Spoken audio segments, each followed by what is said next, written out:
like most things in life, you can't change other people. And so sometimes you've just got to put yourself first and change you and change your situation. Welcome to the Game of Her Own podcast, a free resource for women who work in the sports and entertainment industry.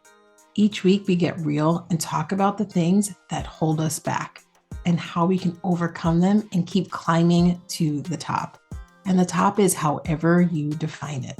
We talk about the highs, the lows, and everything in between. Consider this podcast your secret weapon.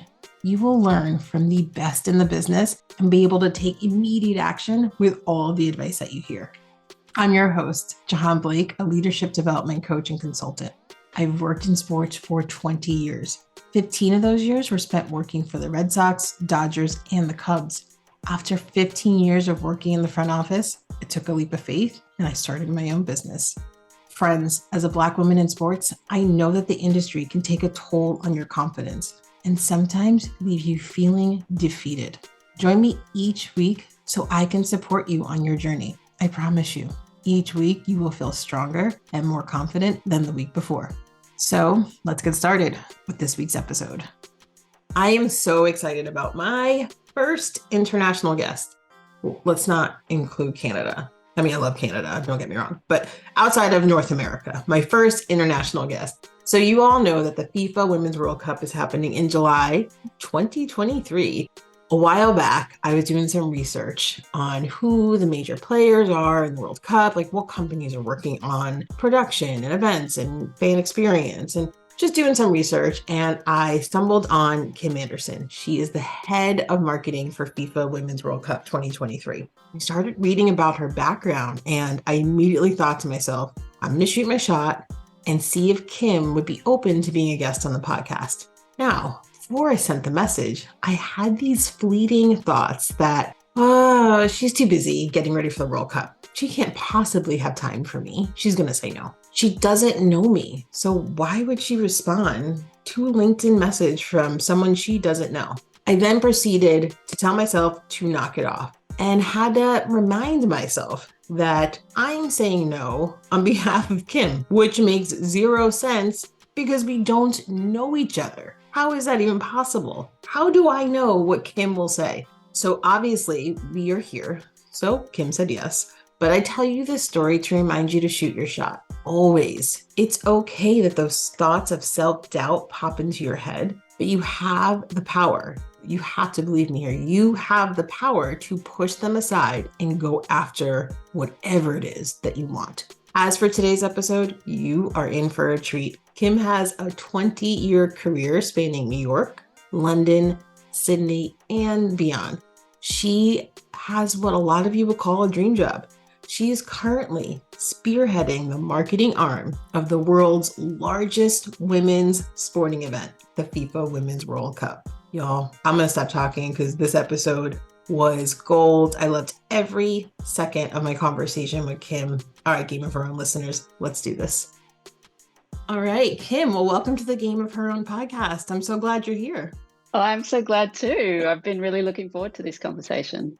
Good, so have I. I ask every guest this question. So take us way back in time and tell us when you first fell in love with sports. I mean, I would have to go back to my family. So my family are all sports mad. My mum and dad, who have been together since they were sort of in high school, actually met on the tennis court. So I think my family's history is kind of rooted in sports and in kind of being active. So yeah, I really grew up with a family that prioritized sport in our lives. And so that for me was always a passion. So whether it was playing sport, I played a bunch of different sports, whether it was tennis, netball, I did a lot of running, but then I guess there was always sports on our TV. So, I grew up with a lot of sports heroes. And I think, interestingly, if I reflect back now, having tennis as a sport, there was always a lot of women's athletes on TV, which isn't always the case with a lot of sports. So, I grew up loving the likes of Steffi Graf and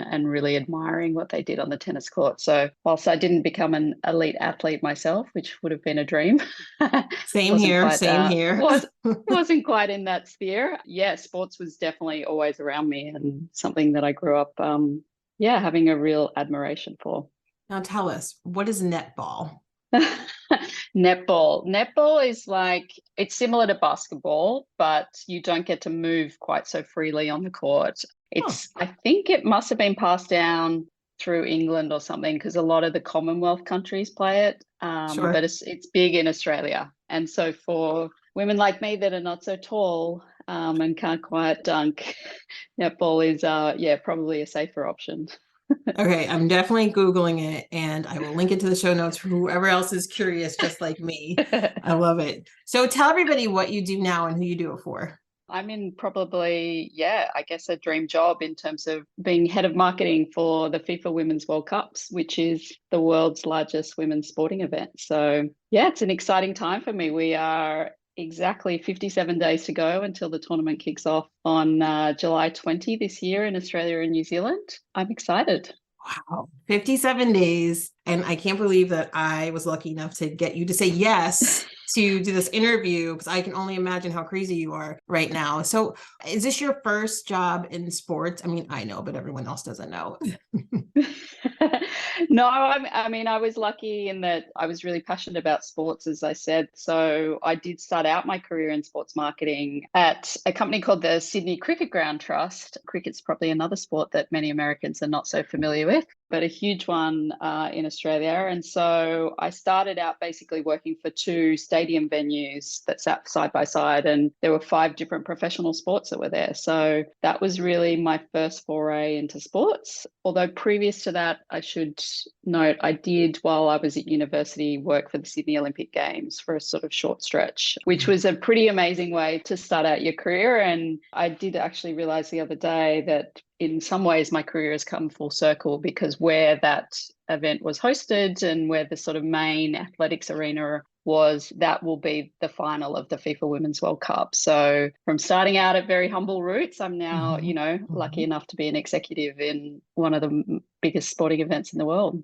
Now, okay, so you started your career in sports and then you kind of went a different direction, right? I see that you did some work at like TEDx and you had all these different jobs that were they outside of sports? Is that right? Did I get that right? Yeah, absolutely. So I would say, I mean, I've always been in sort of marketing or sponsorship or that sort of, general sphere, but I would say that I've had somewhat of a portfolio career in terms of the different types of industries that I've been able to touch. So yeah, I spent 4 or 5 years in my first job learning a whole ton. I then went to a soccer club, a football club for a couple of years. And so after about 7 years, to be honest, I wasn't earning that much money. I was in a very male dominated industry and it seemed like it was pretty hard to kind of rise through the ranks. And to be honest, I sort of felt like there was a lot of limitations on what I could do within where I was at in my career. And so I'm a really curious person. So I decided to explore a whole bunch of different types of industries and told myself at the time, maybe I will come back into sport later at an executive level, and more on that later because my career has not been particularly architected, I wouldn't have thought. The way that I've approached it has definitely been to seek out amazing people to work with and new opportunities that kind of stretch me in different ways and strengthen my skill set, but also just really intrigue me and feel like something bold and new to get into. So, yeah, so I went off and did a whole bunch of other stuff. I worked for a charity. I worked as the director of TEDx Sydney, which is one of the biggest TEDx events in the world. I worked for a tech startup. I did a whole bunch of different things. All of those led me to moving to New York in 2015. And then I worked for a design and innovation company over there for about 4 years, which was amazing, sort of working between New York and London. And then sort of circled back, moved home to Australia at the beginning of 2019, luckily pre-pandemic. So didn't have Mm, to kind of rush home. But I came home looking to start my own consultancy, which I did, but expected at that point that a lot of my clients would be in design and innovation because that's where I'd just come from.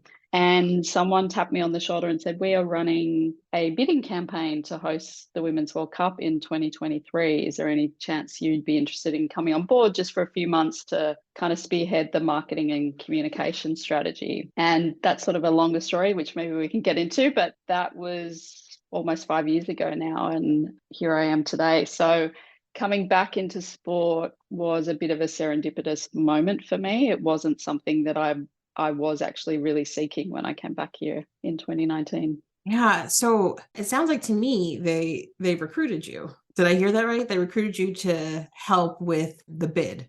Yeah, so there's a woman who I still work with now who is the Chief Operating Officer of the Women's World Cup in Australia. And her and I were reasonably connected, not super close. We'd sort of come connected when I was working in football and soccer back in '07, '08. We sort of stayed friendly, and I think she'd sort of followed what I was doing. And at the time, look, I think she just needed a short-term resource for the bid. So we had a chat, and this is a really good example of where the opportunity was obviously amazing. I mean, working on a World Cup of any nature, even in a bidding process, is a super exciting project. But I was really drawn to her. I thought she was an amazing leader. I'd always heard incredible things about working with her. And so I would say that's one of the defining things of my career is I've always looked for someone who I think, even someone like her, she's not a marketer. So I'm not necessarily going to learn sort of hard skills from her in terms of marketing, although I would say she's very creative. But I just thought she's an amazing person. I think I'm going to collaborate really well with her. I'm going to learn things from her that I won't learn I go elsewhere. And so, yeah, she was sort of my first client when I came back here. And today we're still really tight and, collaborating on this amazing event. How I love that you seek to work with amazing people, is what you said. And now that's not always easy to do. One, Yes. I would say like finding the right people is difficult, but then two, a lot of times when you have interviews and you connect with people, they put their best foot forward, right? Like everyone sends out their representative. And so how do you go about making sure that you're working with amazing people who are truly authentic to that image they put out there? Look, I do think I'm a pretty good people reader. I've got a pretty good intuition about people, but I Mhm. do really like talking to as many people as I can who have worked with that person. So Jane, the woman I was just referring to, I had a lot of references that I could pull from to sort of say, what did she really like to work with? She seems amazing.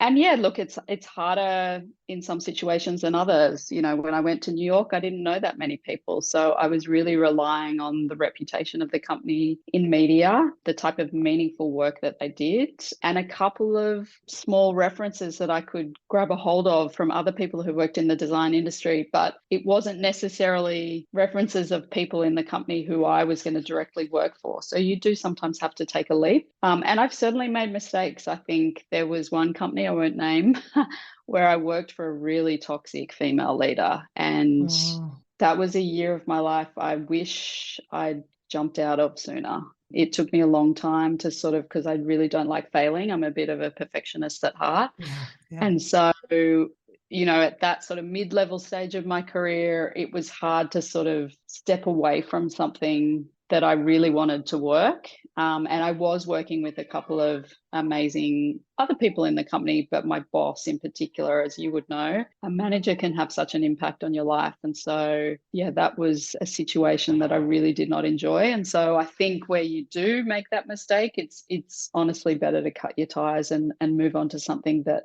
values you and is meaningful to you. Yeah, it is difficult when you are in a toxic work environment. You nailed it. And I think everyone's reason is different, but I think the common theme is being like, I don't want to fail. I don't want to leave, right? Yes. Like it's almost like I don't want to say our ego gets in the way, but our just like competitive nature gets in the way. And sometimes you can't see clearly. So am I hearing this right? You stayed for just a year. Is that right? I did, yeah. So it's one of my shortest stints. And then to be honest, I went back to probably my most safe job I've ever picked, in that I went back to work for a couple of people who I'd worked with before. And at the time, the company didn't particularly stimulate me, probably as much as all of my other roles, but I really wanted to work for someone I trusted and someone I felt would nurture me and mentor me and sponsor me into the right next stage. And so I still learned a lot from that role, but I certainly, yeah, it was very much about getting out of the one that I was in.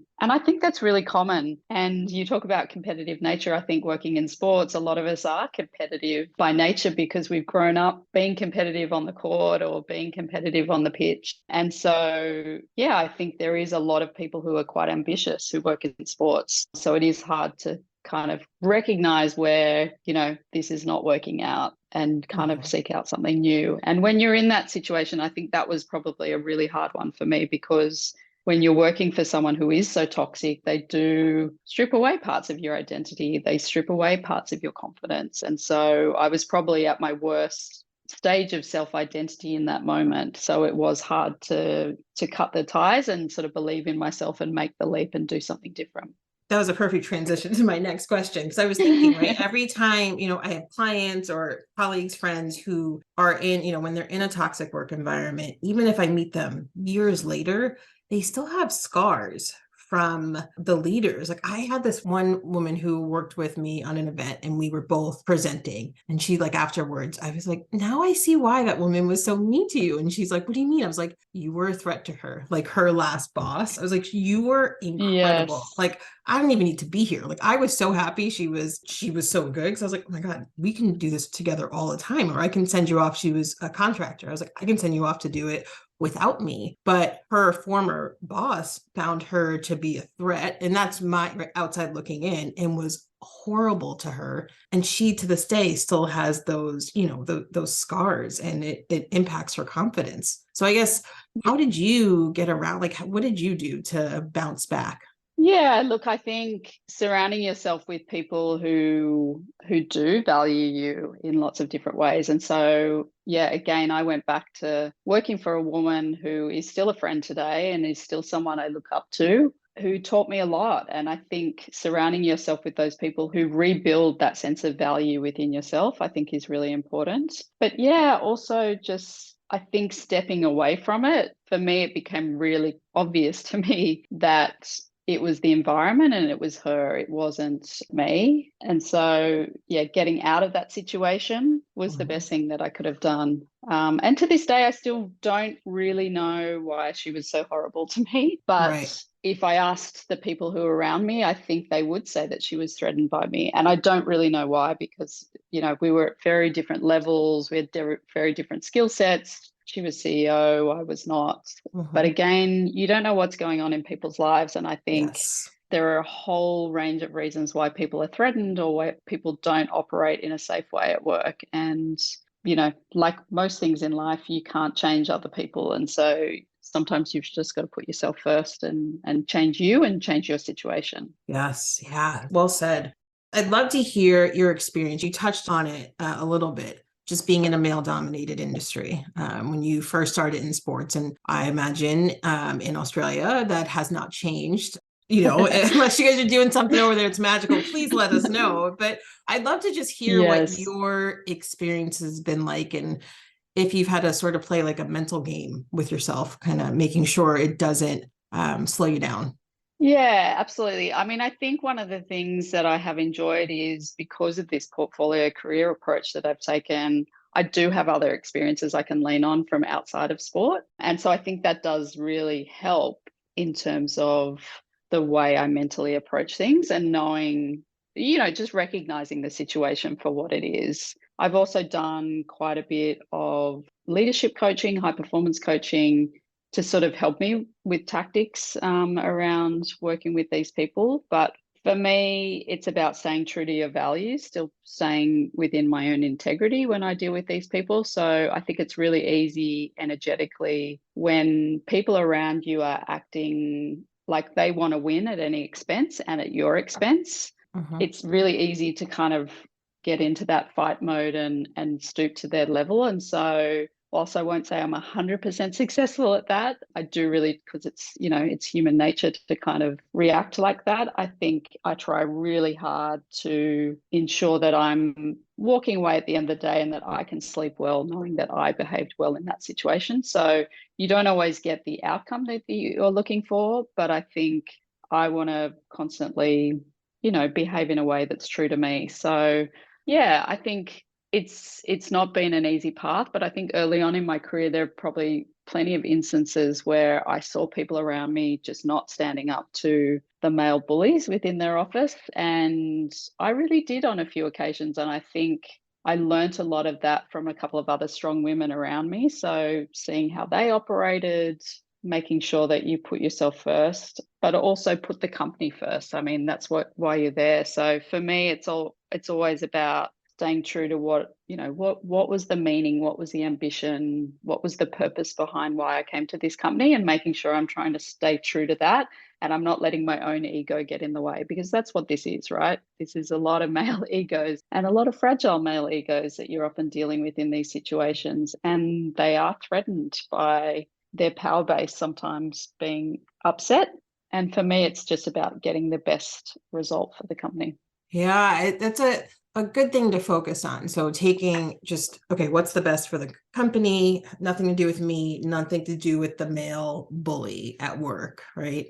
You have to kind of strip those things away and just look at the big picture. I know that, at least for me personally, that helps me not take things so personally, because that's a mistake I've made in my career for sure. Yeah, absolutely. And I think, look, I'm not someone who needs to be the center of attention or for people to think that things are my idea. So I know that's not the way everyone operates, but I don't know, maybe it's slightly manipulative, but I've certainly pitched things to people in a way that they then come around to thinking it's their idea. And then we move forward. And so if the male in the room sometimes wants to take credit for that idea, I'm often not so fussed about that, as long as it's the thing that's really going to help the team, help the company move us forward. I think sometimes that's ultimately more important when you're working on a really critical thing, as opposed to you needing to take credit for the idea that ends up being taken forward. So, I mean, we've all been in those rooms where we say an idea, and by the end of the meeting, the person that was arguing or debating against you is somehow presented your idea as their own. Look, that happens, and I'll certainly call people out on it, particularly if it's someone else in my team who came up with the idea. I more get that sort of mother energy where I will protect my brood in the room as opposed to myself. But yeah, ultimately, I'm here to do good work. I'm here to walk away thinking I made an impact. And so if some egos need to be massaged during that process, sometimes, you got to let that go.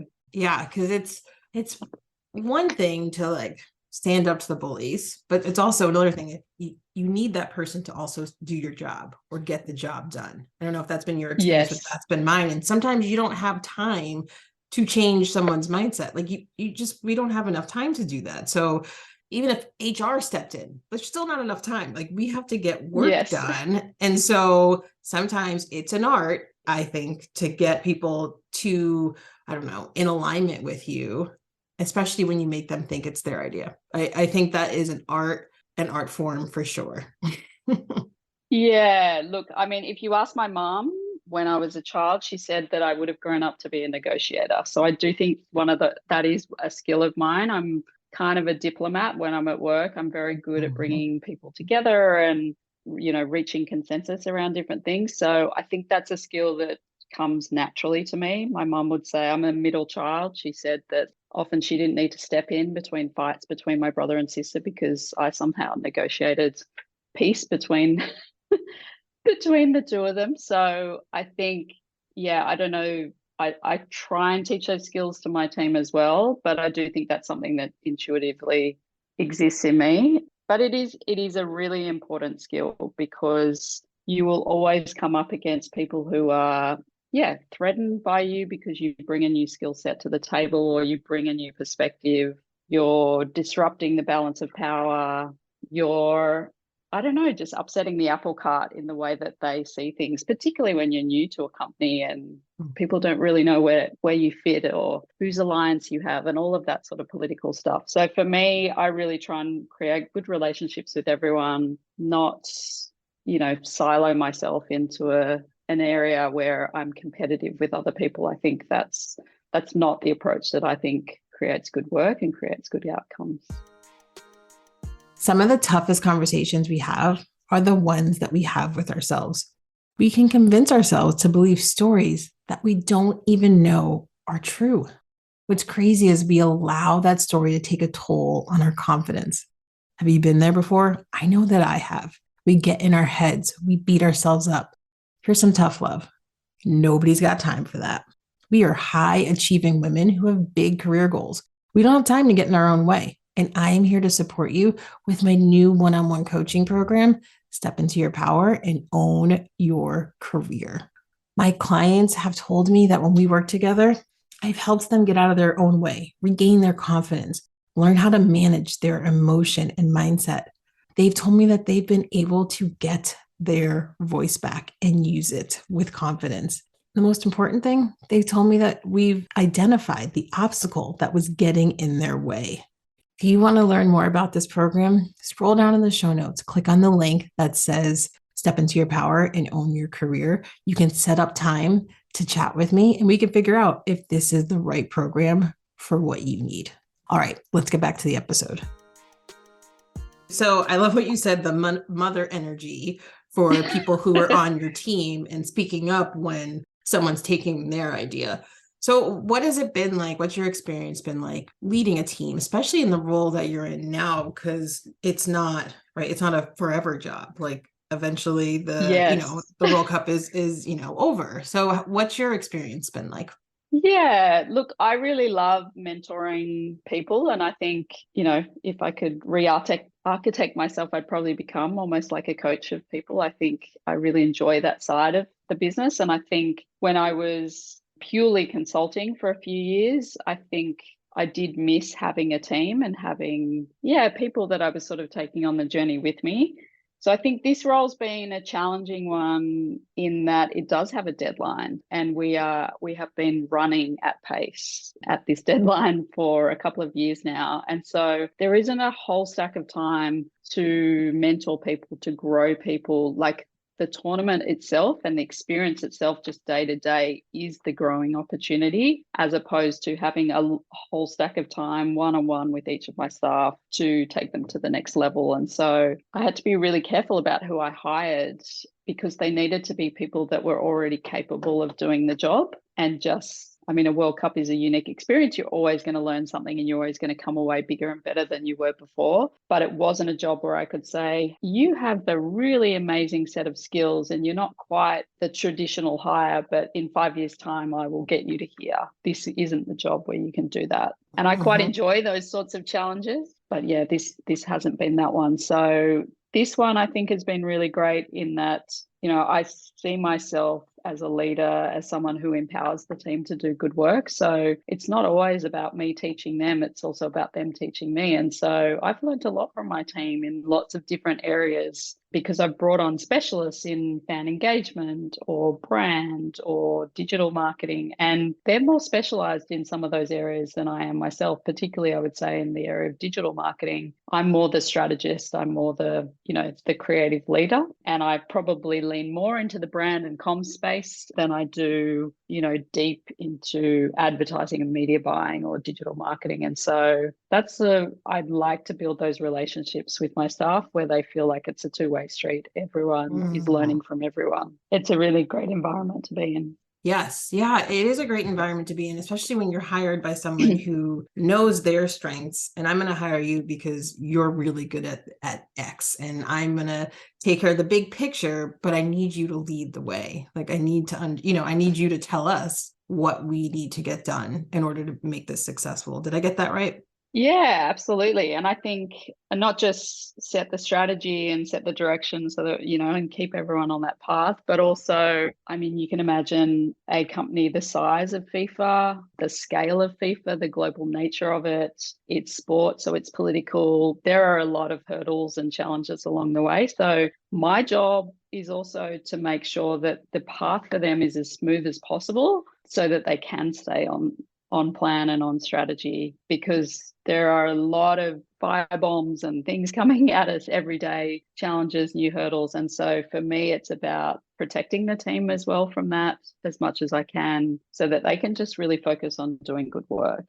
And so, yeah, I try to keep some of that stress and some of those high level discussions away from their eyes, because I think ultimately it's not productive for them to be a part of those. Yeah. So what you just said, that last part, keeping like the high level conversations away from them. Sometimes you get employees, and maybe it's not in your current role, but previous roles, you get employees who feel like they're being left out when you keep those conversations. Yes. Have you experienced that? I certainly have. And look, I'm a very transparent leader and I trust my team. So if there are things that I can tell them confidentially that I think give them more context and will help them do a better role, I'm not going to hide things from them. But there are obviously certain levels of sensitivity and confidentiality where I just can't. So for me, it's about building enough trust with them that they know I will be as honest as I can with you. I'm never going to hold things back unless it's not in your interest and unless I really can't. So I think you need to build the right foundations up front and show that you really are honest and authentic and genuine in the way that you approach things. So I do think I've built that trust with people.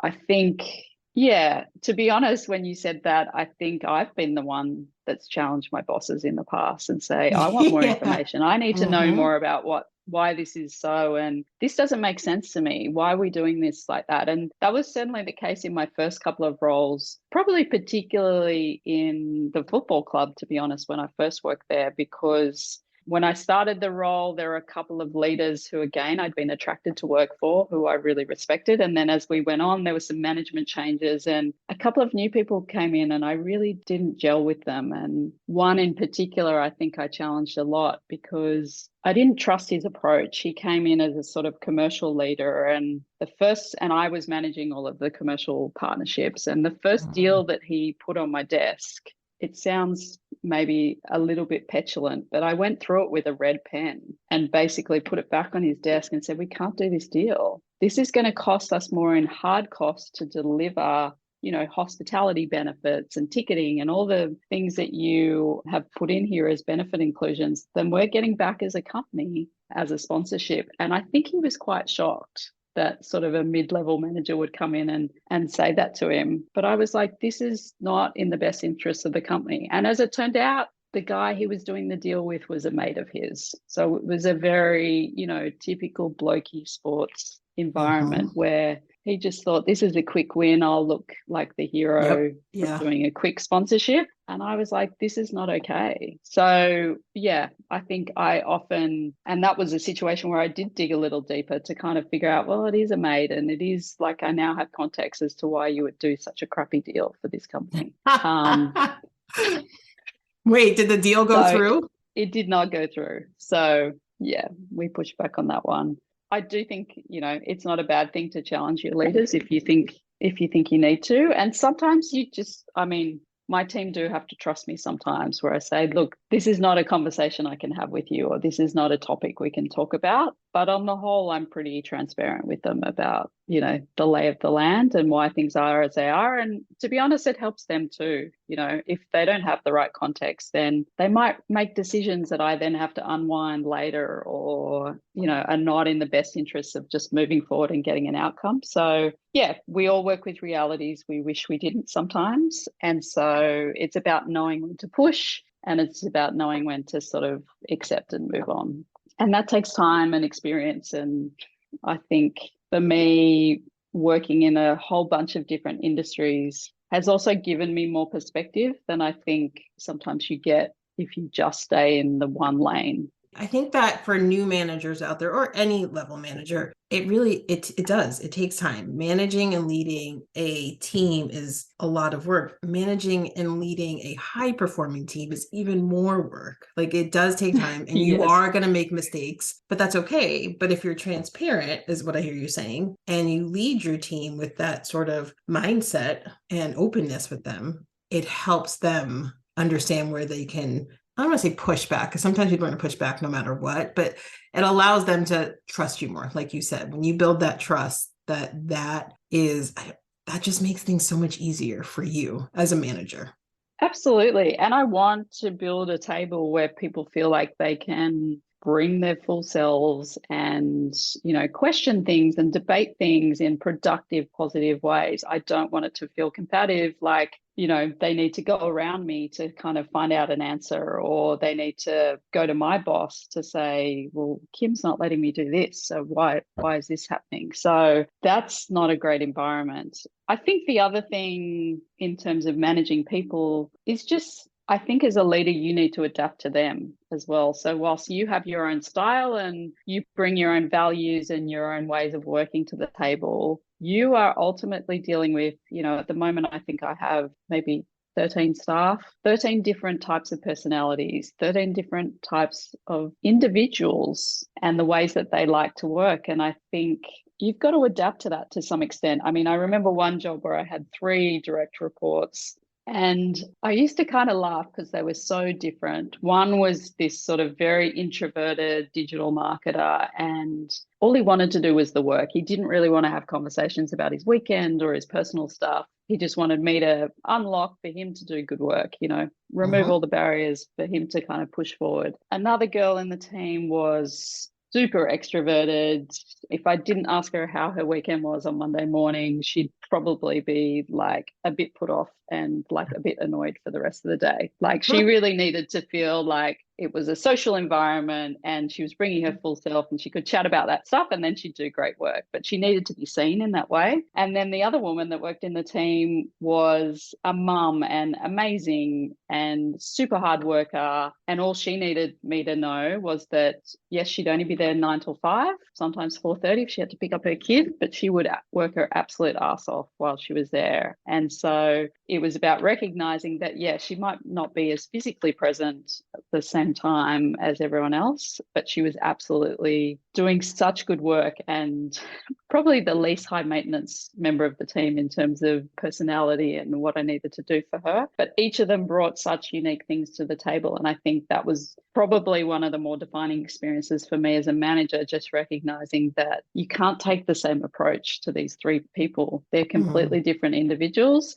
not just in their roles and the type of skills they bring to the table, but just the personalities and the way that you manage them. If I want to get the best out of them, it's not about me imposing my style on them. It's about working together to figure out what's the best way forward for all of us as a team, but also one-on-one.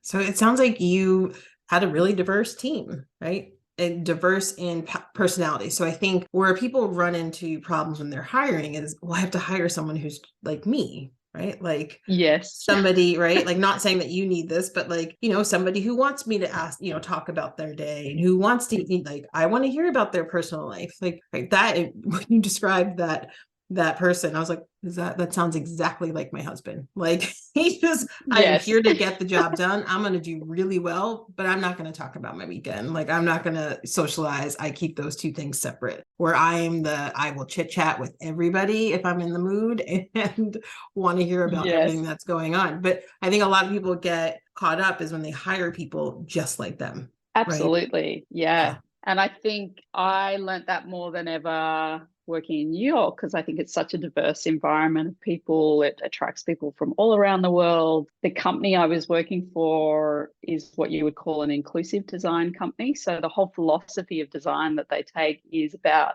designing products, services, and experiences that for more than just, I guess, the bell curve of people. So it's like for everyone. So even if they're designing something like a knife, it should be good enough for a professional chef to use, but also capable of someone maybe with arthritis being able to use it, or who has some sort of disability. So it's just an approach they took to every experience. And I think that then filtered down into the type of people we hired and the different type of skill sets you're looking for. You are not looking for a cookie cutter approach to recruitment. And I do think that sports do fall into that sometimes. I've heard it as recently as this week. Well, we have to hire someone who's worked on sports or worked in a major event or worked with these specific things. And I find it a really narrow approach, because if you're constantly looking for the same thing, you'll get the same result. And I'm a really good example of someone who I haven't leaned into just one type of marketing skill set or just sports my whole career. Yes, I've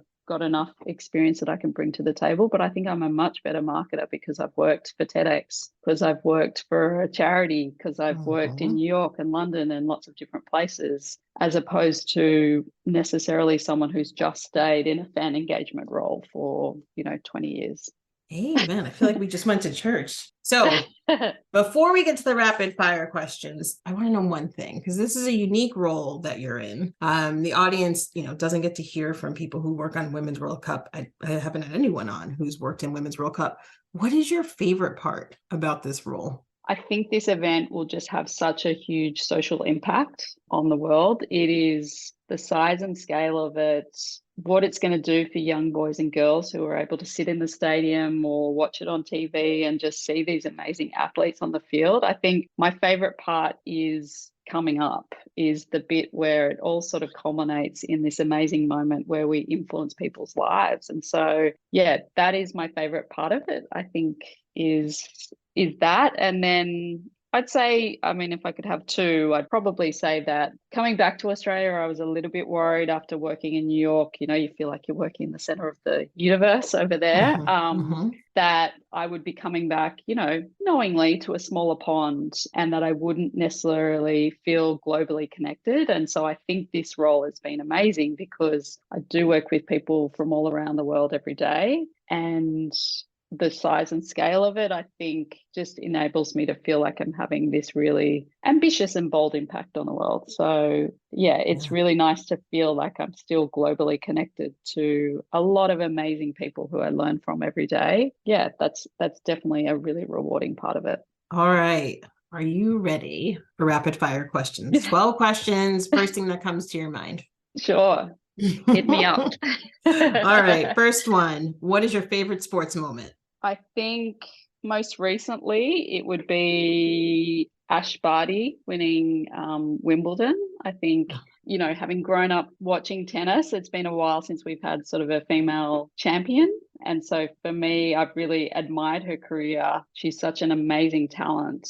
She retired not long after it at like 25, 26. You know, she's just someone who really, the way she went about achieving that goal, she's so values driven. She's such a humble person. I think it was a great example of, yeah, sports can be super competitive, and she's an amazing competitor, but it doesn't have to be aggressive. It doesn't have to be, you don't have to lose yourself in achieving that goal. And so I think there's a lot of life lessons in the way that she achieved that goal. Does she have a documentary out? I feel like someone should do one if she doesn't. She's definitely got a book, so you should look that up. Yeah. Oh yeah, definitely look that book Link up. for that in the show notes. Thank you. 100%. All right. What is something people always get wrong about you? Oh, I would say, I mean, I know the audience can't see me, but I'm a 5'3" short blonde girl. So I like to still call myself a girl, even though I'm 43. And I look really young. My parents have a very, just genetically, we look young. And so whilst that's amazing, and I'm sure some people are probably jealous of that, it's not always a great thing in a room full of executives, particularly in male dominated industries like sports. So I am constantly underestimated for what I bring to the table, particularly early on. And I'm also, you know, you guys can probably tell I don't have a loud voice. I have a very warm demeanor. I think when I do put my foot down, or when I really make a statement in a room, sometimes that really surprises people. But I do have opinions, and I'm not shy of sharing them. And so that is probably the thing that surprises people most in a career context, is when I first show that side of myself, because I'm an incredibly collaborative person, but I will stand up for what I believe in. I'm not gonna lie, I'm shocked that you're 43. I was like reading, like doing my research. I'm like, wait, 20 years? Like, what do you mean 20 years of experience? 20 years plus. I was like, what? No way. All right. What is one food you wouldn't want to give up? Oh gosh. It's a really bad time to ask me that, because I'm going through some stuff with a naturopath at the moment, trying to figure out what my food allergies are, and I miss cheese. I've recently given up dairy to try and figure out what's going on with my body, and so I really do miss cheese. So I would probably say manchego cheese, but let's not talk about that. What would I not give up? Gosh, look, I've found ways around it. You know, I'm having dairy-free chocolate. I'm having, you know, other things. But I think as I get older, I'm more of a savory person. So yeah, maybe it's about finding a dairy-free cheese that I like. Yes, there's a because lot. I really There's a don't want lot to out give it there. up. Yes, I don't know if you have the same brands, but I found feta, a dairy-free feta. That's incredible. I found I'm going to have to get your tips. Yes, a dairy-free, I forget the brands. It begins with an M, a dairy-free mozzarella. Like, so I can like cut it and slice it, and, you know, with the tomatoes and the caprese salad. It's so good. And like my friends didn't notice the difference. So yeah, there's some good cheeses out there. There are. Look, I love Italian food. I love traveling to Italy. So I'd probably say pasta. if I had to pick something. And yeah, I've learned to not have cheese on it Yeah. sometimes. Right. That's it. Just say no cheese. Yeah, it's fine. It's fine.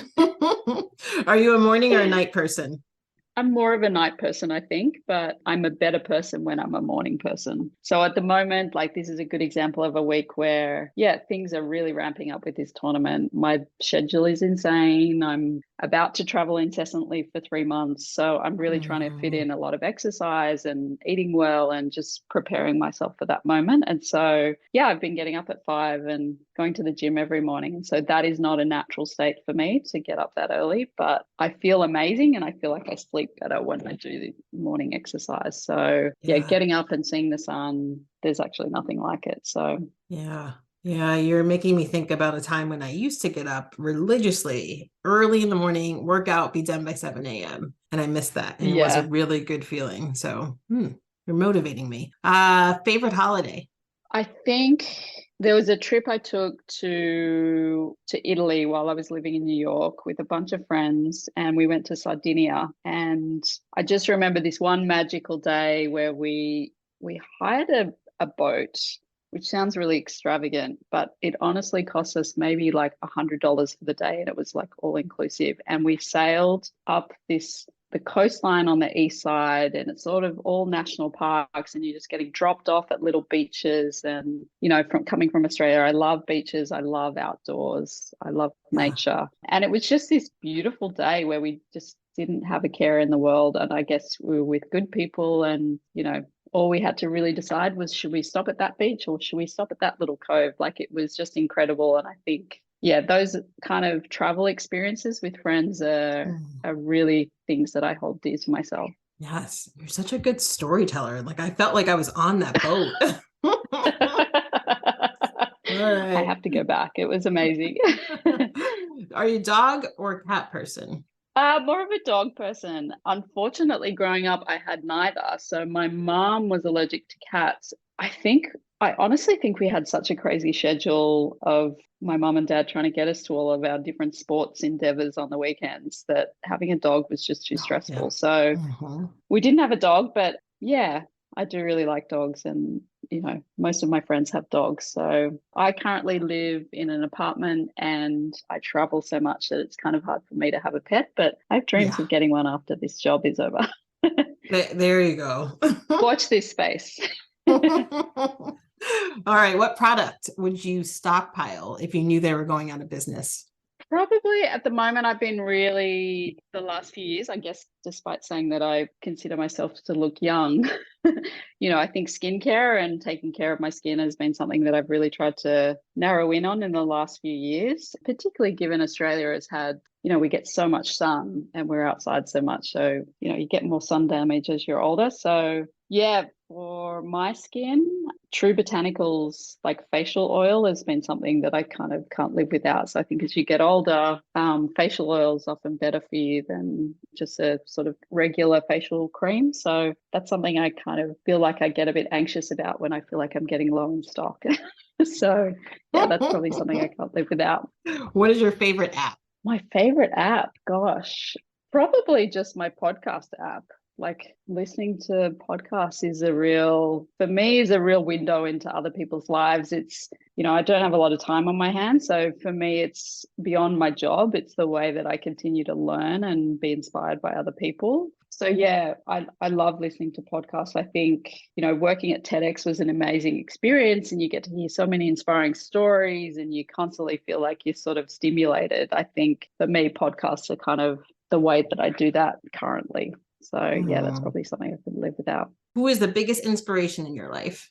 I don't know whether I could just have one. I mean, I think my dad, from a business perspective, he was a real entrepreneur and kind of made a really successful business out of nothing and just kind of persevered and was very self-made. So I think that's always been inspirational to me. But on the flip side, my mom and our family come from sort of this really long line of strong women. And Mhm. so yeah, that really inspires me. My grandma, who's passed away now, my mom's side, she was at university. She was a science professor, back when all women were doing was really reproducing and, Mm-hmm. being at home. She was a real trailblazer in that respect. And that whole side of my family, all of the women are very, very accomplished in their own unique ways. And so I think I find that really inspiring that I sort of come from that line of strong women who've all done purposeful work. Yeah, as far back as an ancestor who was on the face on a $5 note in Australia. So Woo. a real trailblazer. Yeah. Yeah. So yeah, I think that's where I sort of get my inspiration from. And when I look at some of the work that I've done, including what I'm doing now, it's often work that's about empowering women. I think I do get that from my mum's side of the family. I love that. That's beautiful. All right. As a child, what did you wish to become when you grew up? At one stage, I wanted to be either a news presenter or like a sports reporter. So I remember thinking that would be really cool, and having my fake microphone that I'd speak into and write my little stories. Yeah, I think that's probably the main thing. I was always intrigued by people's stories, and so yeah, I guess I didn't really follow that path, but I do feel like what I do now is a lot about storytelling. I've probably manifested it just in a different way. I'm just not in front of the camera, which is probably most definitely a relief. All right, finish this sentence. The future of women working in sports is Limitless. I really think we're at the cusp of a lot of change. I mean, I look at where I am now. The majority of our executive team is female. I look at what happened with the Women's World Cup a couple of years ago and just the rise of women's sport, particularly in women's football, that's happened over the last few years.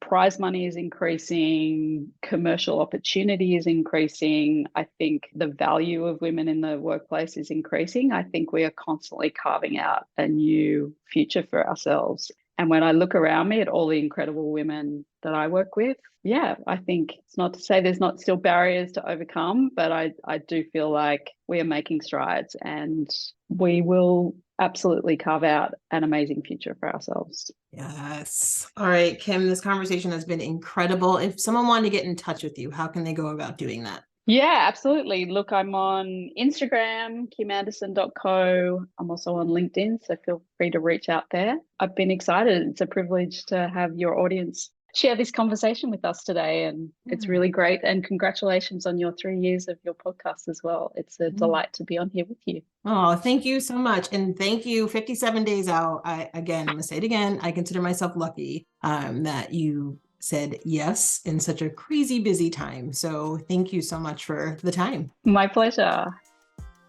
So what did you think of this episode? Do you know another woman who works or is aspiring to work in sports? Would you do me a favor and share this with them?